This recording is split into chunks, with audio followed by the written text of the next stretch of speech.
Are you thinking about doing the West Highland Way? Perhaps you're already planning your hike. Hopefully, this video will be of some help to you.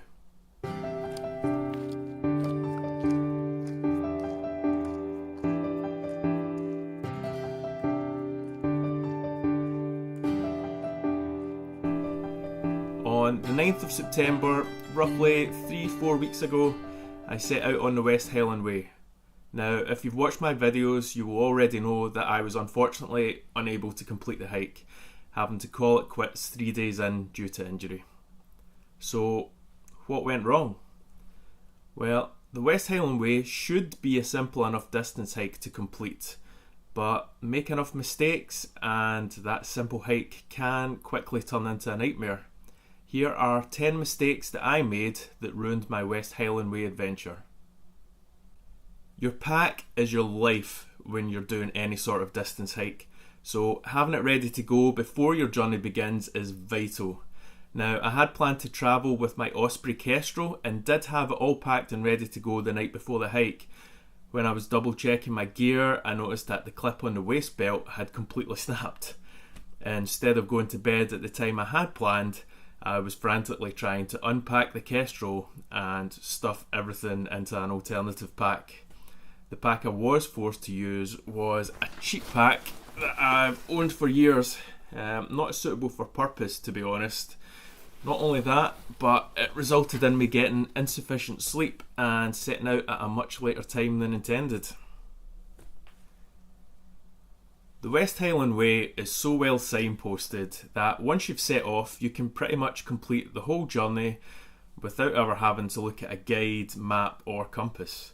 Having said that though, knowing exact distances and the difficulty of the terrain and the obstacles you're covering every day is crucial. I definitely made this mistake, that's for sure.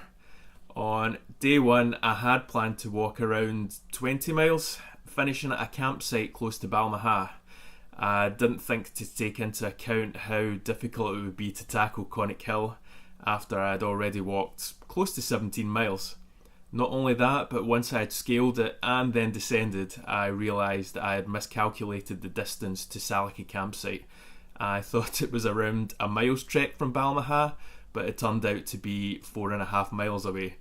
An acceptable distance, I suppose, to walk if you're fresh, but a very defeating distance when you're exhausted, have already walked 20 odd miles and just want to collapse into your tent for the night. Which leads me nicely into mistake number 3. Know your limits, people. If you're an inexperienced hiker, then the last thing you should do is overburden yourself. Keep your daily miles to a comfortable level and don't overload your pack with unnecessary weight. Be realistic. Stupid male ego was one of my major downfalls during my failed hike. I decided to walk from Milngavie to Inverarnon in the first 2 days. That's roughly 40 to 45 miles. Not only that, but I thought I'd be able to carry a weight of 18.5 kilos on my back the entire way. I could have easily spaced the miles out more efficiently. I could have and should have packed much lighter. At the time, I knew I was possibly biting off more than I could chew, but I foolishly decided to do it anyway, and I paid the price for it. Don't be a hero. I mentioned it in the last point. Overpacking. Almost all hiking experts recommend that a fully loaded hiking backpack should never exceed 20% of your body weight. Anything over that is likely to cause injury, particularly over long distances. Now, I currently weigh 13.5 stone, which is roughly 85.5 kilos, so the absolute maximum amount of weight I should have been carrying was 17.1 kilograms. My pack stupidly weighed 18.5 kilos. So what could I have done differently? Well, I could have packed less stuff for a start. I brought too many clothes. I brought a couple of unnecessary luxury items. I packed too much food, which is completely pointless on the West Highland Way when you consider the amount of shops, honesty boxes, pubs and restaurants that are along the route. All these things just created extra weight. Another option would have been to bring lightweight alternatives to the gear I needed. My tent weighed in at 2.7 kilos, my backpack at 2 kilos, my sleeping bag at 2.1 kilos. There are lightweight alternatives to all these things and more, although these can be expensive, so it all depends on your budget. Finally, the option that a large number of people use is a courier service. There are a number of companies now that will transport your bags for you from location to location, meaning all you have to take with you during the day is a small day bag. These companies are relatively cheap, roughly £40 for the full West Highland Way, and are ideal if you don't want to carry all your gear from point to point. So the buckle breaking on my backpack couldn't be avoided, but another part of my gear failed while I was on the West Highland Way. Gear I should have tested but didn't. For the past year I've been walking in all sorts of weather with this jacket. It's a lightweight waterproof Gaelic rain jacket, and despite costing very little, it's never let me down despite having all sorts of weather thrown at it. Now, I should have stuck with this jacket, but for some reason I thought I'd spend a bit extra on a better brand. You know, more expensive should mean better quality, eh? Well, that's not always the case. Relying completely on faith, I packed away the new branded jacket, and I'll admit that on day one, when the rain was light, it kept me fairly dry. But on day two, when the heavens opened and it was about as waterproof as a tea bag, I got soaked. The moral of the story, I should have tested it before I left. You're doing a lot of exercise, so you will need a lot of water.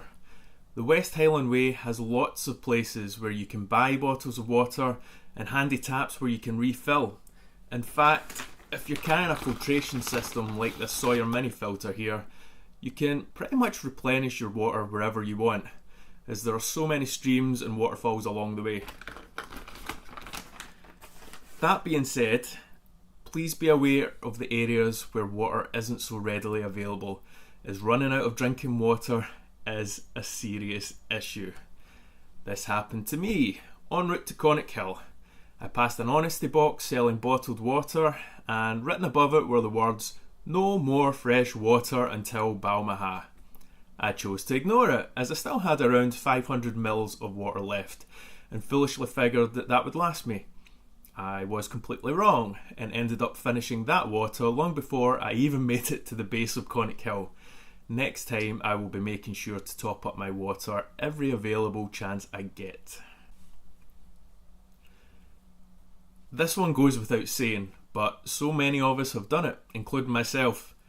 Blisters are a pain, literally, and painful damaged feet can really ruin the enjoyment of any hike. If you feel a hot spot appearing on your foot, stop immediately. I can't stress this enough. Stop immediately and treat it. When I first started to feel blisters forming, I decided to keep plodding on till I got to my next designated stopping point. I learned the hard way that was the wrong thing to do. Ouch. Things can and will go wrong on a distance hike. Routes can change, gear can fail, and injuries and illness can occur. It helps to plan ahead for the what ifs. When it became apparent to me that I was developing a knee injury, I was about 4 miles outside of Overestimating. I decided the best thing to do would be to walk that distance and then catch a taxi from Overestimating Hotel to Inverarnon. Had I planned ahead, I would have known that that wasn't an option, and I wouldn't have then had to hike a further 9.5 miles over rough terrain to get to my destination, worsening my injury with every single step. This lesson was a painful lesson to learn. Practice hikes are extremely beneficial when preparing for a distance hike. They give you an opportunity to break in new boots and test new gear. Your body gets to experience the stresses it will have to endure, muscles strengthen, tendons and ligaments toughen up. It also gives you a chance to know your physical and mental capabilities, your limits. Now, I have experience with a number of day hikes and hill walks around Scotland, but in the run up to the West Highland Way, I didn't practice hikes with a heavy pack, and I definitely wasn't covering the same long distances I planned to do when I was away. We all love our tech, and your phone can be a literal lifeline if you get into trouble. If it runs out of power, you could find yourself in serious difficulty with no way of contacting the outside world for help. Now, I had originally planned to take this with me. It's the Gàidhealtachd 25,000 solar powered charging unit, and although it's wonderful for charging tech items, I decided to leave it out of my pack due to its weight. It does weigh 600 grams after all. Now, what I should have done was pack a small charging block, but stupidly, I forgot. I know.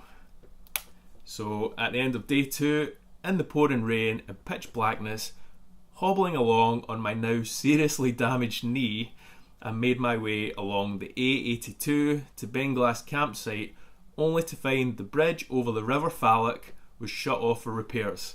Now, had my phone been charged, I could have phoned the campsite, explained my predicament, and they could have picked me up. Instead, I was forced to hobble painfully along for a further 2.25 miles over an alternative route of pitch black road, deep mud and forest to get there. All because I forgot to pack a charging block. Don't leave home without it, kids. So there you have it. Those were the 10 things that seriously hindered me when I attempted the West Highland Way. Have you had any mishaps while doing the West Highland Way? Or any distance hike for that matter? What's the one piece of advice you would give to people attempting the West Highland Way for the first time? I personally would love to hear, so please write it in the comments section below. Thanks for taking the time to watch this video, and if you've enjoyed it or found it useful in some way, I would really appreciate it if you would subscribe to the channel.